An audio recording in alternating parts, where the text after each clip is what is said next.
So over the past couple of months, we've seen a few different leaks happening in relation to the Online Safety Act, and recently that has only got worse. So what has happened, and why is this latest data breach only the beginning? So the Online Safety Act, which was introduced late July this year, requires people to either scan their face or submit a copy of identification to prove their age to access various websites and services. And within 24 hours of the Online Safety Act coming into effect, all over the deep web and the dark web, we were seeing the first signs of people's identification being leaked and sold online. And this has been happening over the past couple of months with various small different companies, but recently, just a couple of days ago, this happened with a large corporation. Discord. Yes. Discord customer service data breach leaks user info and scanned photo IDs. The company is emailing users impacted by the breach. Now, before we get into the article, luckily, I didn't receive an email, and that's because I've been using Discord with private internet access. Now, private internet access is a VPN, and obviously they are a big sponsor of the channel. So if you want to be able to access your normal services and websites without the government intervening, make sure you check out private internet access at the link down below.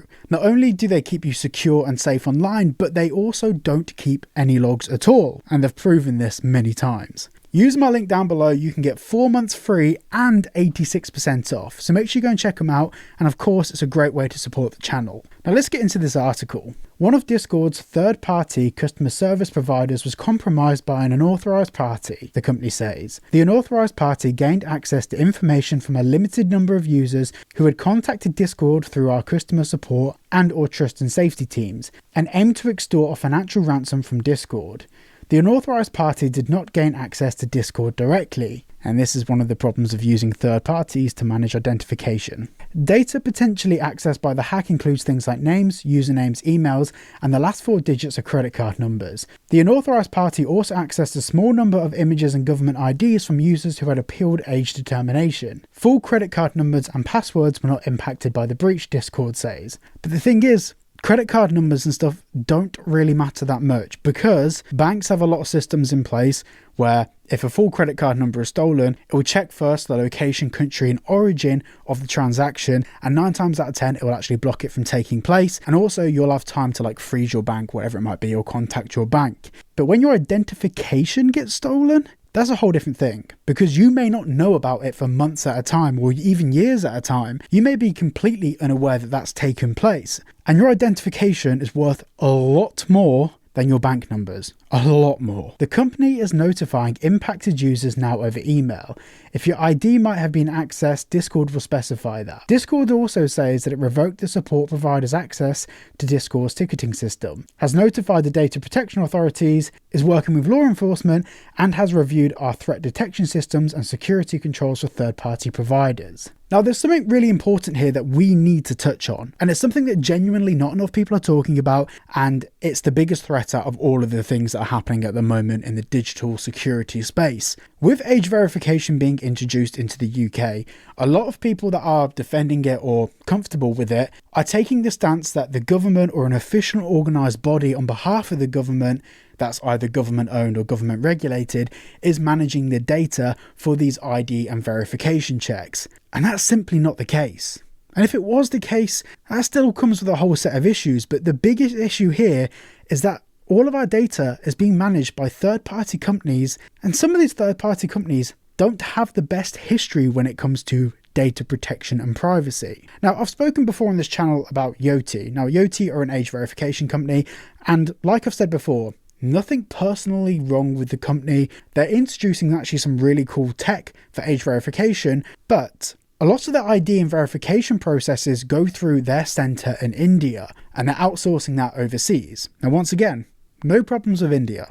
Absolutely fine. But there's a systematic financial issue that's currently taking place in India. And actually a good example of this is with people like Rockstar Games, the people that make Grand Theft Auto. Now, my other channel is a gaming channel, and a lot of people from Rockstar India email me and message me and basically say if I pay them money, they'll hand over leaks and information from the game. And this is down to one core issue.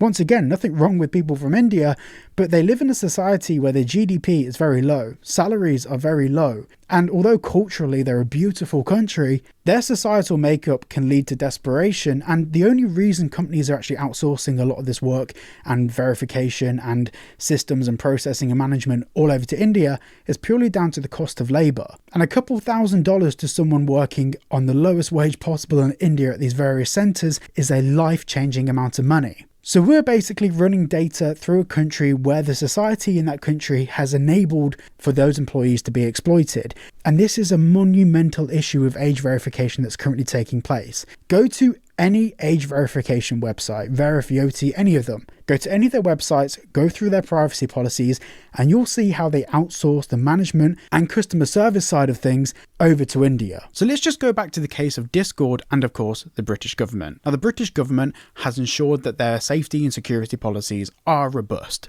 How do they know that? Because millions of private companies that have websites are having to introduce Face ID. And in the case of Discord, eventually after going through the VeriSafe website, which is the UK contractor that Discord used to manage their safety policies, I managed to find a little link in an article that took me to KID. Now, KID is the face recognition system used by Discord. So already we have 3 parties involved. We have Discord, we have VeriSafe, we have KID, and then when you go to KID's website, they say that they share the data with third parties, but they actually don't say who these third parties are or where they're based. They just say that they're based outside of the UK. And this is a huge issue when it comes to the claim that the UK government is regulating and keeping the entire industry safe with data ID. It is impossible for them to do that. And this is a core issue. The government have instituted a law with the Online Safety Act, and with these laws being passed, businesses that need to do age verification checks, no matter how big or small they are,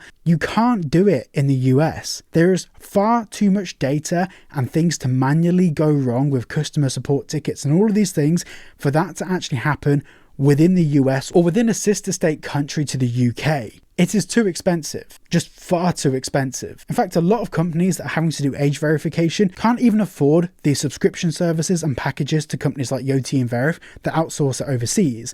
Never mind companies that try and do all of their support staff in the UK. One of the things that the UK government have done here is thrown a spanner in the works for pretty much every digital tech company that has any form of traffic, to the point where they can't afford to actually do things like age verification, which means they have to pull their services either out of the UK, or alternatively they have to use cheaper companies and actually outsource the data management and all the support roles overseas. Now, it's really difficult talking about delicate topics like this because, like I said before, I have no issues with India, but it's very natural that someone that is going to be on significantly less money than people in the Western world could be more inclined to be bribed with money to leak data. And it's a common problem that's only going to get worse, and it's the nature of the situation that exists, and the ways to fix that is far too complicated for myself as a YouTuber or anyone in the comments at the moment to deal with. We're talking about the GDP and opportunities within countries, and that's a bigger issue than the Online Safety Act.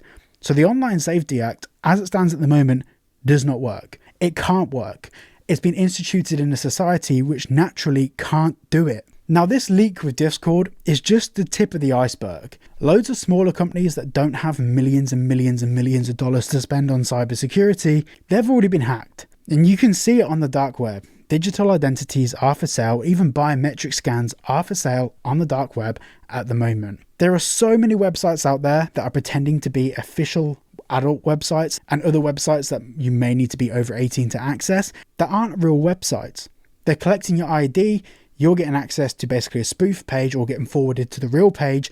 Meanwhile, your data is being collected and sold online. It pains me that with all of this going on, the British government aren't identifying this. There's many things that the British government are doing that are in their favour and they're doing to benefit basically the people in power of the country, but this isn't something that benefits them. All of our data leaking to basically bad actors is not good, and it's not benefiting the UK government. No one in any parliamentary power at the moment is benefiting from data being leaked. They might be benefiting from things like age verification technology and all of this stuff, but the country is suffering as a result of this, and no one in government is taking this seriously enough. Just to be clear, it only takes maybe 100,000 identities to be leaked to destabilise parts of the economy. A good example of this is actually an example that the British government used as a positive. So We have the case with Estonia introducing digital ID, but there was a monumental hack that took place where hundreds of thousands of people's digital identifications were leaked, and the knock-on effects to the economy put people out of work,